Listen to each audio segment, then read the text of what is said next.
અમદાવાદમાં સિવિલ હોસ્પિટલમાં દર્દીને વેન્ટિલેટર ઉપર અને આઈસીયુમાં દાખલ થયેલા પરિવારે ભુવાને બોલાવી અને જે સારવારનો નિમ્ન પ્રયાસ કર્યો છે એની વિજ્ઞાન જાથા નિંદા કરે છે અને વખોડે છે।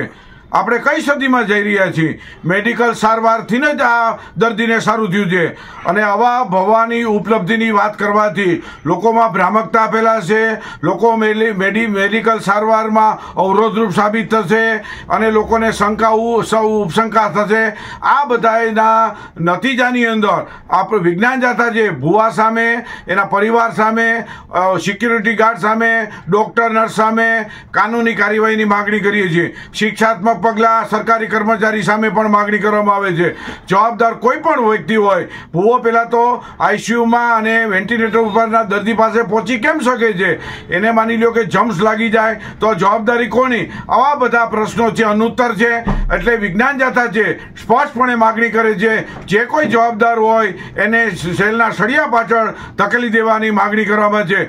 માનવ જિંદગી સાથે ખિલવાડ કરનાર ભુવો માફ કરવા યોગ્ય નથી। આવો કોઈ પણ વ્યક્તિ હોય અને આવા બાધા નાખે અને માનવ જિંદગી સાથે ખિલવાડ કરે, મોતને પેટાડે, એવા શખ્સો સામે કાનૂની કાર્યવાહી કરવી જોઈએ। વિજ્ઞાન જાથા પણ માહિતીનો સ્ત્રોત મેળવવા પ્રયત્ન કરે છે, ફરિયાદ સંબંધી પણ વિચારણા કરે છે।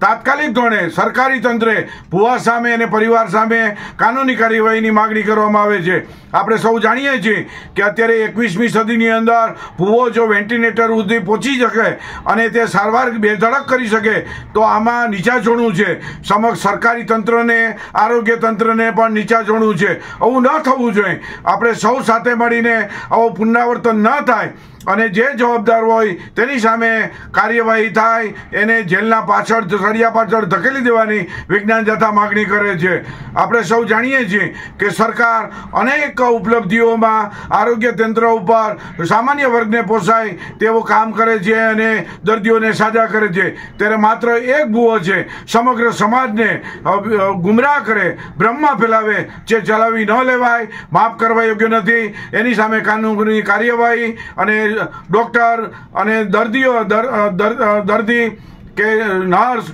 કે સિક્યુરિટી ગાર્ડ સામે શિક્ષાત્મક પગલાંની માગણી કરવામાં આવે છે।